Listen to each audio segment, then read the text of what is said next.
शुद्धं शुद्धं पडमिह जिळिन्दवर्णेमि चन्दमकलङ्कं गुडरयणभूषडुदयं जीवस्य परुवणं वोच्यम्।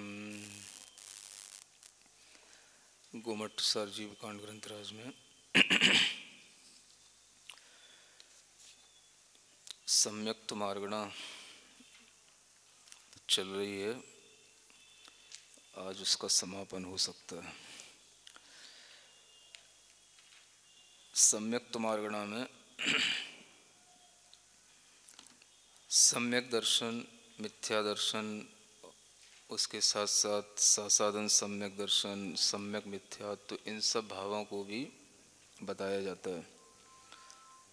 गाथा नंबर 655 जिसमें सम्मा मिच्छो जो तीसरा गुण स्थान है उसके बारे में कहा जा रहा है।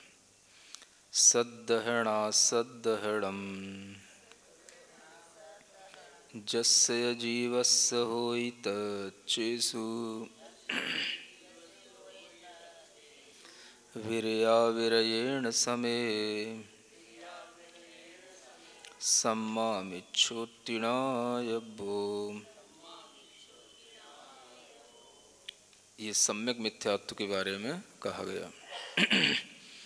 सद्दहण और असद्दहण यानी श्रद्धान और अश्रद्धान। जस माने जिस जीव के, जससे जीवस्य वही होता है, तच्चेसु यानी तत्वों में।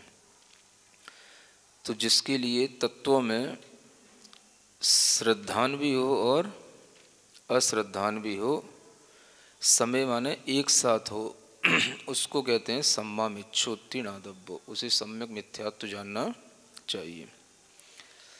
और यह वीर्या विरयेण समय इसके साथ जोड़ा जाएगा कि वीरता विरत के समान होता है। मतलब ये हुआ कि एक ही समय पर एक साथ ही श्रद्धा की भी परिणति संभव है और अश्रद्धा की परिणति भी संभव है।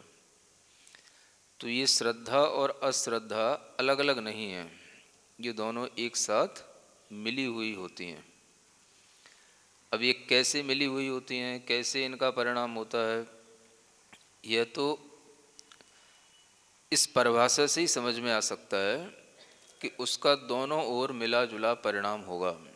यानी तत्व के प्रति श्रद्धान रूप भी होगा और अश्रद्धा रूप भी होगा। अब कहो कि अश्रद्धा है तो मिथ्या दृष्टि हो गया, तो अश्रद्धा होते हुए भी वो मिथ्या दृष्टि की तरह उसकी अश्रद्धा नहीं है। क्योंकि मिथ्या दृष्टि की जो अश्रद्धा है वो तो एकांत रूप से अश्रद्धा ही है, यानी श्रद्धा का पूर्णतया उसमें अभाव है। लेकिन इस जीव की जो श्रद्धा है वो मिली जुली है, अश्रद्धा भी है और श्रद्धा भी है। तो ये मिश्र रूप परिणाम है। और इस मिश्र रूप परिणाम को ही जो है दही और गुड़ के समान उपमा देकर के प्रारंभ में बताया था कि जैसे दही खट्टा होता है, गुड़ मीठा होता है, अलग अलग लोगे तो खट्टे और मीठे का स्वाद अलग अलग आता है। अब अगर दोनों को मिला करके ले लोगे तो उसी को बोलते हैं खटमिठ। खट्टा मीठा एक साथ अनुभव में आना। तो ऐसे भी कुछ परिणाम होते हैं जो मिश्र रूप में भी अनुभव में आते हैं। तो ना तो हम उसको मिथ्या दृष्टि कह सकेंगे और ना ही हम उसको सम्यक दृष्टि कह सकेंगे, क्योंकि पूर्णतया ना तो उसके अंदर श्रद्धा है और ना पूर्णतया अश्रद्धा है।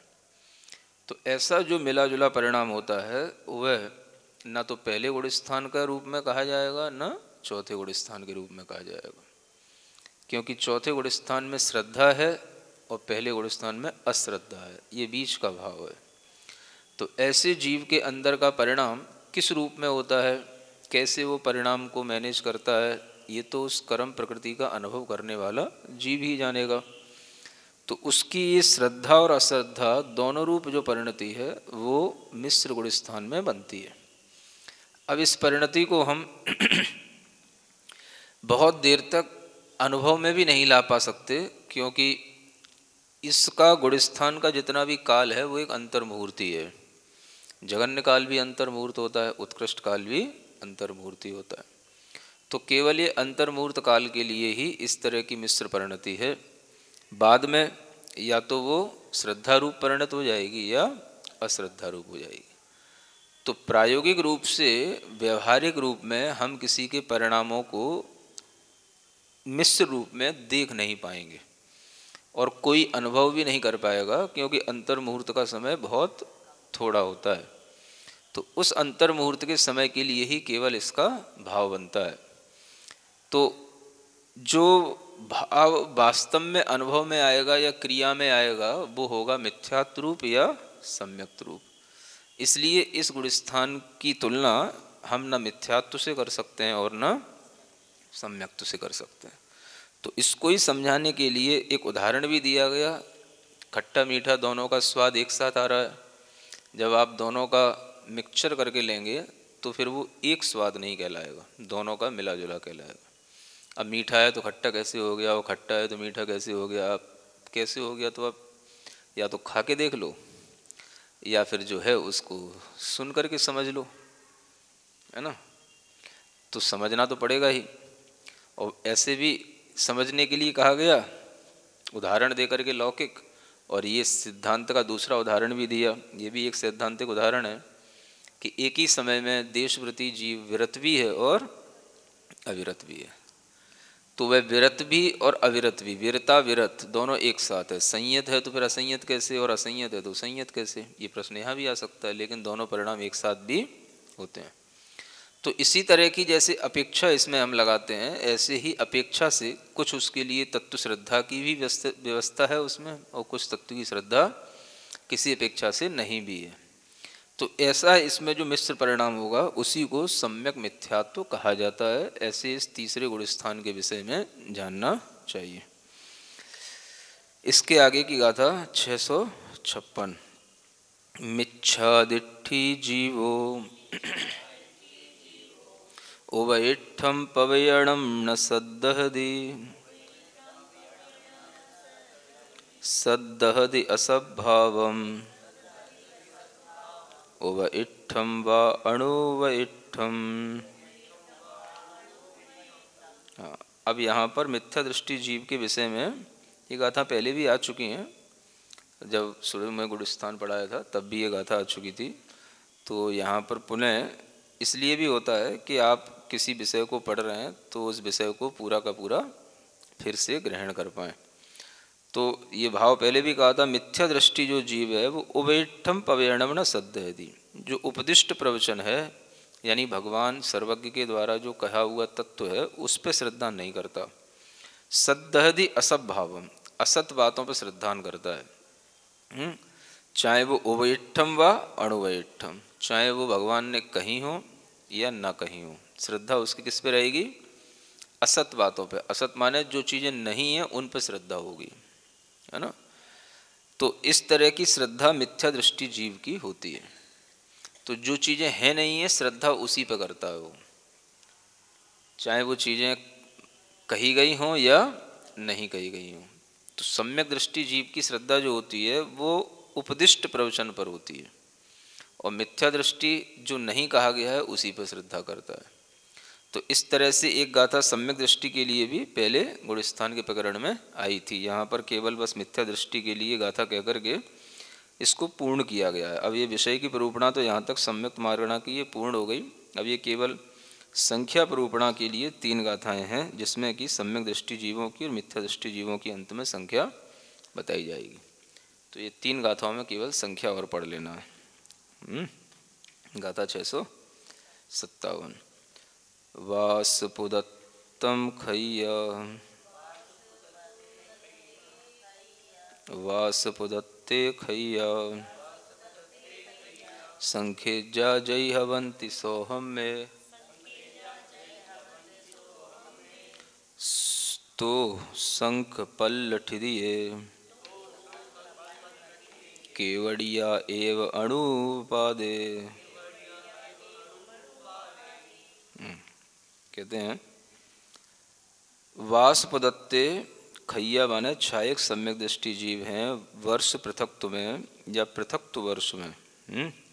पृथक्त्व का मतलब 3 से लेकर के 9 तक की संख्या है, तो इसको जब हम सही से पढ़ेंगे तो पृथक्त्व वर्ष ऐसा पढ़ना पड़ेगा। यानी 3 से 9 वर्ष के बीच में छायक सम्यक दृष्टि संखेज्या जय हवंति सौहम में, सौधर में ईशान स्वर्ग में छायक सम्यक दृष्टि जो होते हैं वो वर्ष पृथक्त्व में यदि या पृथक्त्व वर्ष में यदि संख्यात होते हैं तो संख पल्य ठिदिए, तो संख्यात पल्यों की स्थिति में केवड़िया कितने होंगे, इस प्रकार से आप उसका अनुवाद माने कि इसका एक त्रैरास्य गणित लगा सकते हैं, है ना। इस गणित को पहले कई बार बताया जा चुका है, जो एक एक नियम के अनुसार चलता है। इसमें एक प्रमाण राशि होती है, एक फल राशि होती है और एक इच्छा राशि होती है। क्या बोलते हैं? चय इसमें कहाँ था? 3 राशियाँ, प्रमाण राशि है ना, फल राशि और इच्छा राशि।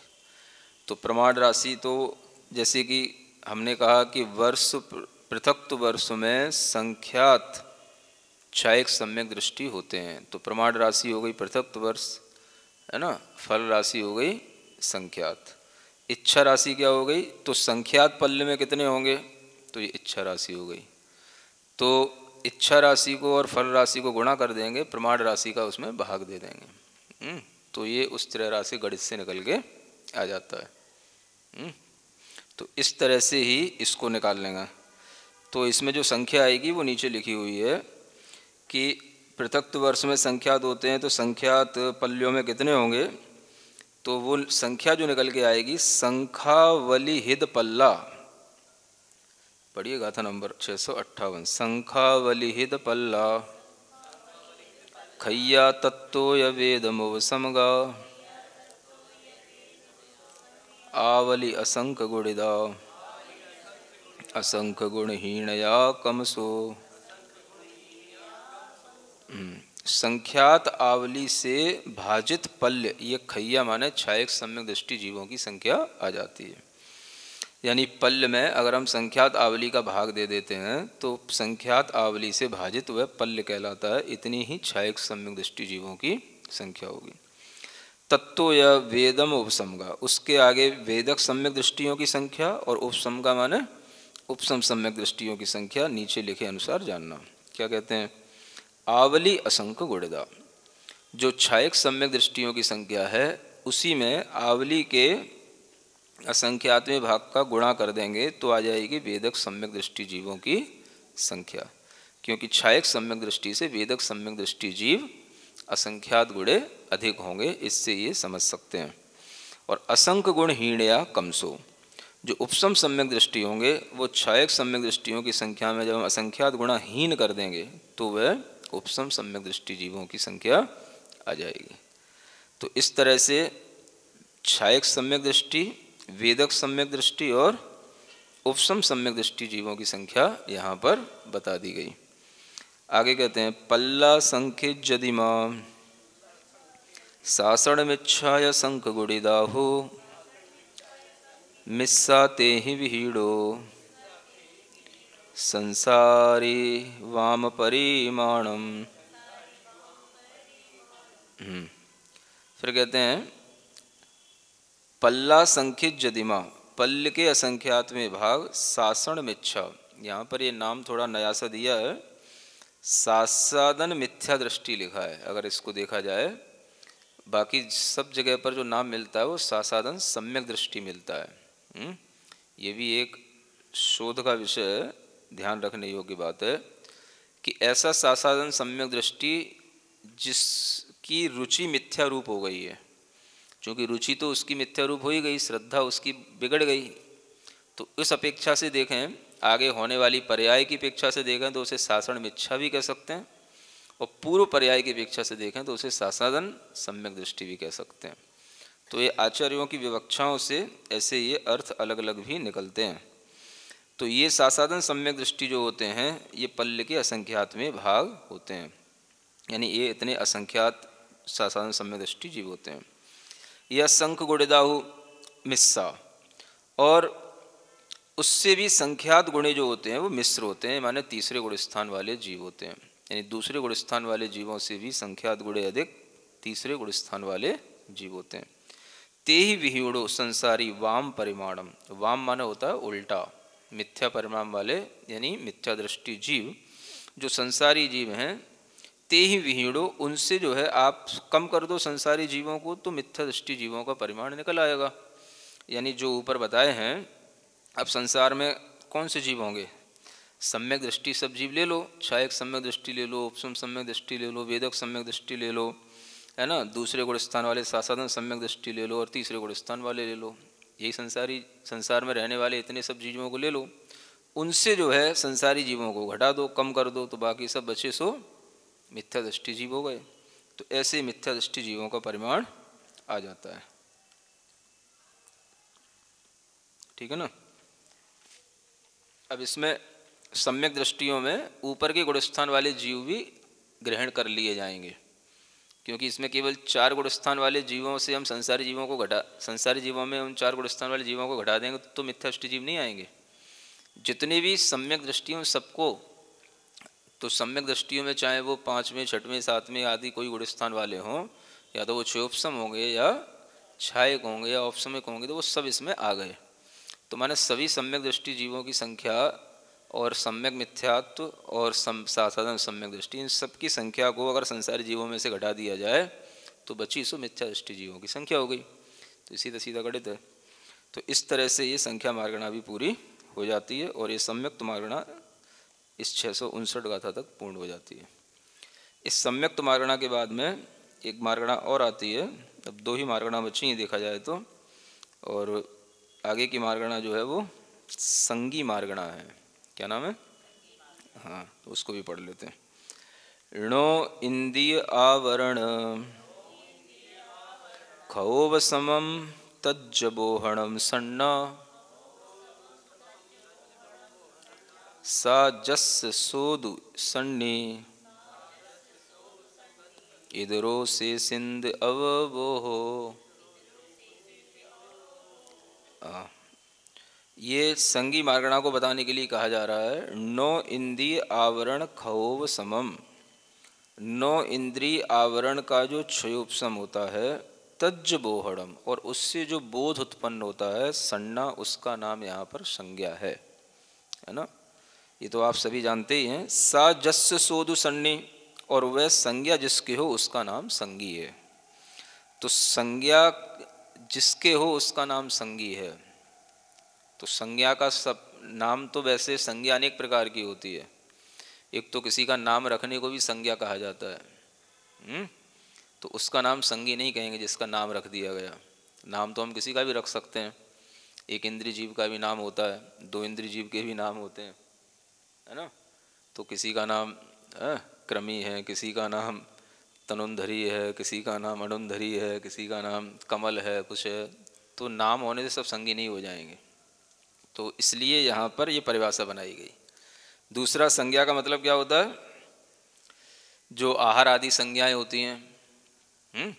तो आहार आदि संज्ञा वालों को भी संगी नहीं कहा जा सकता, क्योंकि वो संज्ञाएं भी सबके होती हैं। सबके होती है कि नहीं? 2 इंद्रिय, 1 इंद्रिय, सब में आहार आदि चारों संज्ञाएं सब में होती हैं, तो उनको भी हम संगी नहीं कह सकते। तो ऐसे संज्ञा शब्द के, है ना, इन नामों को भी हम यहाँ पर ग्रहण नहीं कर सकते। और एक तीसरा अर्थ और होता है समज्ञा। ज्ञा माने ज्ञान, माने सब जो ज्ञान है, या यूँ कह लें तीसरा अर्थ सम माने सम्यक ज्ञान कह लें। तो सम्यक ज्ञान जिसके पास हो उसे संगी कहेंगे, तो भी नहीं बनेगी बात। फिर मिथ्या दृष्टि जीव सब असंगी हो जाएंगे। तो ऐसा भी नहीं बन सकता। या जिनके पास में ज्ञान मात्र है उनको हम संगी कह दें, चौथा अर्थ निकालें, तो वो भी संगी नहीं बन सकते, क्योंकि ज्ञान तो सभी के पास होता है, चाहे 1 इंद्रिय हो चाहे 2 इंद्रियों। तो इसलिए आपको संज्ञा शब्द से कोई भी कन्फ्यूजन नहीं हो, इसलिए यहाँ पर ये परिभाषा बनाई गई कि 9 इंद्रिय आवरण कर्म का क्षयोपशम से जो ज्ञान उत्पन्न होगा उसका नाम संज्ञा माने मन होता है। संज्ञा माने यहाँ पर क्या है? मन। क्योंकि मन के क्षयोपशम के लिए ही इस 9 इंद्रिय आवरण कर्म का क्षयोपशम बनता है। जब इस कर्म का क्षयोपशम होता है तभी मन की रचना होती है। ये पहले कहा जा चुका है।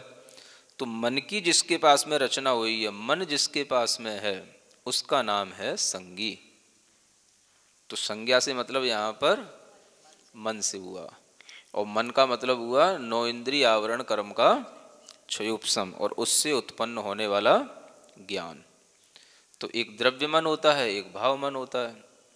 तो द्रव्य मन जो होता है वह इसी तरह के 9 इंद्रिय आवरण कर्म के क्षयोपशम से होने वाली जो रचना होगी वो द्रव्य मन हो गया, और जो क्षयोपशम है वो उसका भाव मन है, जिससे वो आत्म विशुद्धि से वह ज्ञान को प्राप्त होता है, वो उसका भाव मन हो गया। तो ऐसे दोनों ही प्रकार के मनों से जो सहित हैं उनको जीवों को यहाँ पर संगी कहा जाएगा, ऐसा समझना। तो संगी मार्गणा का मतलब क्या हो गया? समनस्क, जिसे हम कहते हैं संगिनः समनस्काः, ऐसा सूत्र आता ना। तो जो मन से सहित होंगे उन्हीं को संगी कहा जाएगा। किसी का नाम कुछ भी हो उससे संगी या और किसी ज्ञान वगैरह से उसका कोई लेना देना नहीं है। इधरो से सिंधी अवो हो। अन्य जो है माने असंगी जो है वो शेष इंद्रियों से उसका अवबोध माने ज्ञान हो जाता है। जो असंगी जीव होंगे उनकी अपनी अपनी जो इंद्रियां होंगी, एक इंद्रिय को एक इंद्रिय से ज्ञान होगा, 2 इंद्रिय को 2 इंद्रियों से ज्ञान होगा, 3 इंद्रिय को 3 इंद्रियों से होगा, 4 इंद्रिय वाले जीव को 4 इंद्रियों से ज्ञान होगा। तो शेष इनको अपनी अपनी इंद्रियों से जो ज्ञान होते हैं वो सब इतर माने असंगी जीवों का वो ज्ञान कहलाएगा। तो जो ज्ञान मन के माध्यम से होता है वह कहलाएगा संगी जीवों का ज्ञान, और अन्य जो केवल इंद्रियों से ही होता है, मन जहाँ पर नहीं होता है, उसको बोलते हैं असंगी जीवों का ज्ञान, उन्हीं को असंगी जीव कहते हैं। तो इस तरह से संगी और असंगी की ये परिभाषा बताने के बाद में संज्ञा का वास्तव में और क्या प्रयोजन होता है वो यहाँ आगे की गाथा 661 में बताया जा रहा है। शिक्षा क्रियोपदेशा अवगाहो स्मरोवलंबेन जो जीवो सो सन्ना तब विवरियो असन्निदु। अभी भी समझ में नहीं आया हो तो फिर और समझाने के लिए फिर एक गाथा लिखिए कि मनोवलंबेन, मन के आलम्बन से शिक्षा है, क्रिया है, उपदेश है, आलाप हैं, इनका जो ग्रहण करने वाला हो वह जीव तो संज्ञा वाला जीव है, माने संगी जीव है, और उसके विपरीत जो है वो असंगी जीव कहलाएगा। यानी मन का ये कार्य कहा गया है, मन के आलम्बन से ये काम होते हैं जो यहाँ बताया है। शिक्षा, शिक्षा किससे होती है? मन से। एजुकेशन डिपार्टमेंट मन वालों के लिए ही है। जिनके पास में मन होगा उन्हीं को शिक्षा दी जा सकती है। एक इंद्रिय 2 इंद्रिय जीवों को कोई शिक्षा नहीं दी जा सकती, क्योंकि उनके पास में मन नहीं होता। तो मन के आलम्बन से शिक्षा को ग्रहण किया जाता है। और शिक्षा की बहुत अच्छी परिभाषा टीका ग्रंथों में लिखी मिलती है। क्या लिखी मिलती है? कि जो हित को ग्रहण करे और अहित को छोड़े उसका नाम है शिक्षा, है ना। मतलब कि जिससे हित और अहित की जानकारी मिले। हित क्या है, अहित क्या है, इसका नाम शिक्षा है। तो हित को ग्रहण करने वाली और अहित को बताने वाली, छुड़ाने वाली जो चीज़ है उसका नाम शिक्षा कहलाता है। मतलब शिक्षा मन वालों के पास होगी और मन वाले ही हित और अहित को जान सकते हैं। फिर शिक्षा के होने पर ही क्रिया होती है। जो जीव अपने कोई भी मन वचन कायी की चेष्टाएं करता है वो शिक्षा के अनुरूप ही करता है। जैसी उसको शिक्षा मिली होगी वैसा ही वो अपने मन वचन कायी की चेष्टाएं करेगा। तो ये क्रिया भी मन वाले ही कर पाते हैं। कि हम अपने मन को कैसा बनाएं या वचनों को कैसा बोलें या शरीर को कैसा चलाएं, ये सब कार्य मन वालों के साथ ही संभव है। तो वो शिक्षा के अनुसार होता है जो। और उपदेश ग्रहण करना ये भी मन का ही कार्य है। उपदेश का मतलब वैसे तो टीका ग्रंथों में लिखा है कि हिंसा आदि का उपदेश देना ही उपदेश है, लेकिन वो परिभाषा एकांत रूप से उतनी ही नहीं है। उपदेश का मतलब जो कुछ भी हम किसी को सुनाते हैं, श्रवण कराते हैं, वो सब कुछ उपदेश है। वो हिंसा का भी हो सकता है और अहिंसा का भी हो सकता है। तो उपदेश का ग्रहण भी मन के माध्यम से ही होता है। जो मन वाले जीव हैं वही उपदेश को ग्रहण कर पाते हैं। और आलाप, आलाप का मतलब किसी का नाम लेना या कुछ कथन करना। सुनना भी और कहने वाला भी जो होगा वो मन वाला होगा तो ही कुछ कहेगा, बिना मन वाला तो कुछ भी बोलेगा। तो उसके तो कोई शब्द और अक्षर ही कहीं से कहीं तक नहीं मिलेंगे एक लाइन में। तो आलाप भी जो होता है, कथन भी जो होता है, वो मन वाला ही कर पाता है। ये भी मन का ही कार्य है।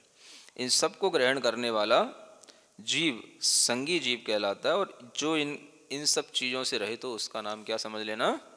असंगी समझ लेना। अभी भी समझ ना आया हो तो फिर और समझाते हैं। कई कई चीज़ें तो बहुत ज़्यादा समझा दी जाती हैं। सरल चीज़ें समझाते चले जाते हैं, कठिन चीज़ें इतनी नहीं समझाई जाती हैं। गाथा नंबर 662 फिर कहते हैं, मीमंसदि जो पुब्बम कज्जमकज्जम च तच्चमिदरम च सिक्खदिणामेणेदिय समड़ो अमड़ो य विपरीदो। जो मीमांसा करता है, मीमांसा करने का मतलब विचार करना। जो पुब्बम है, पहले विचार कर लेता है कार्य का और अकार्य का। यानी जिसके अंदर ये विचार आ जाता हो कि ये हमारे लिए करने योग्य है, ये हमारे लिए करने योग्य नहीं है। ये विचार कौन कर पाएगा? मन वाला कर पाएगा। जो समनस्क होगा उसी के अंदर ये विचार आएगा कि यह करनी है और यह अकरणी है। और इसके साथ में तच्चमिदरम च, तत्व क्या है, अतत्व क्या है, यानी वास्तविकताएं क्या हैं और झूठ क्या है। यूँ भी कह सकते हैं सत्य क्या है, असत्य क्या है, ये भी कह सकते हैं यथार्थ क्या है, अयथार्थ क्या है, ये भी कह सकते हैं। तो ये सब भी विचार कौन करता है? मन वाला ही करता है। क्या तथ्य है, क्या अतथ्य है। इस तरह से सिक्खदी माने तत्व और कुतत्व की भी शिक्षा जो ले लेता है वह संगी जीव ही ले सकता है। असंगी जीव को हम तत्व कुतत्व की कोई भी शिक्षा नहीं दे सकते हैं। नामेण एदि, और नाम बुलाने पर जो एदि माने आ जाता है, यानी अगर हम किसी का नाम लें और वो आ जाए अपने पास में नाम बुलाने पर, तो क्या है, इसका मतलब क्या समझ लेना? वो संगी है। समझ में आ रहा है? नाम लेने पर वो आ जाए, कुत्ते का नाम ले लो, बंदर का नाम ले लो, तो वो भी जो है बुलाने पर आ जाता है। तो इसलिए ये सब जीव क्या हैं? संगी हैं। मनुष्य तो आ ही जाता है। बाकी चींटी का नाम लोगे, चींटी, चींटे, मकड़ी, मच्छर, तो ये पुछ पुछ करने से या बुलाने से ना आएंगे ना जाएंगे, है ना। इसलिए कई लोग मच्छरों को भगाने के लिए, है ना, ऐसे पुछ पुछ करते रहते हैं जैसे कि उनके कहने से चला जाएगा। तो वो असंगी है, वो आपके कहने से नहीं चला जाएगा, है ना। तो संगी जीवों के साथ ही ऐसा व्यवहार होता है। असंगी जीवों के लिए तो है ना, उनकी व्यवस्था दूसरी होती है। क्या हो गया? तो अब तो मक्खी से कहोगे नहीं नहीं हट जा हट जा, मच्छर से कहोगे कि नहीं तू बहुत हो गया, चला जा, बहुत दूर हो जा, तो वो कहने से ही ना चला जाएगा। वो किसको सुन थोड़े ना पड़ रहा है उसको। तो मक्खी मच्छर ये सब क्या है? असंगी जीव है। इसलिए इनका नाम लेने से ना ये आते हैं ना ये जाते हैं। इसलिए इनको क्या बोलते हैं? असंगी। जो नाम लेने से आ जाए जा जाए, है ना, एकदम से जिसका नाम लिया जाए और एकदम से अलर्ट हो जाए, हाँ आपने हमसे कुछ कहा था क्या, आपने हमारा नाम लिया था, हाँ नाम तो लिया था, आपका नहीं लिया था, बगल वाले का लिया था। अच्छा, तो उसका भी नाम वही था। तो एकदम से जिसका नाम लिया जाता है तो वो एकदम से अलर्ट हो जाता है। इसी को बोलते हैं समनस्क जीव है ना, मन से सहित। और अमड़ो या विपरीदो, जो विपरीत इसके हो वो समझ लेना मन से रहित है। इस तरह से ये समनस्क अमनस्क को समझाने के लिए 2-3 गाथाएं बताई, और ये एक तरीके से संगी प्रूपणा पूर्ण हो गई, है ना। संगी जीवों के बारे में बता दिया और उसके विपरीत जो हो गए वो सब असंगी हो गए। और अब थोड़ी संख्या प्रूपणा के लिए भी एक गाथा है जिससे कि संख्या प्रूपणा भी पूरी हो जाती है। देवे हि सादिरेगो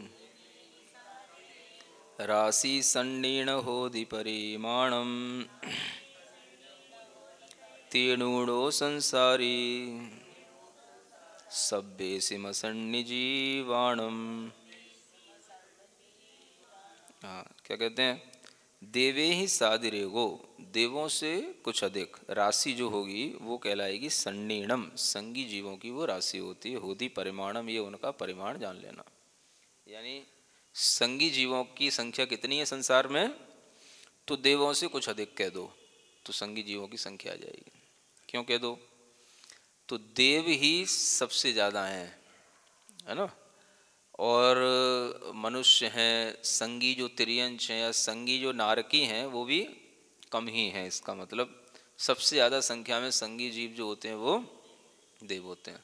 तो इसलिए उनकी संख्या में कुछ और जोड़ दो तो वह जो है संगी जीवों से संगी जीवों की संख्या आ जाती है। तो इसलिए इतना ही कह करके काम चला लिया कि देवों से कुछ अधिक राशि ही संगी जीवों का प्रमाण जानना। शायद आप लोग भी थक गए होंगे संख्या निरूपण सुन सुन करके, इसलिए सरलता से बता दिया। तीर्णूढ़ो संसारी, और उस संसारी राशि में से उस संगी राशि को कम कर दो तो सब बेसम असंग जीवाणम, तो सभी असंग जीवों की राशि आ जाएगी।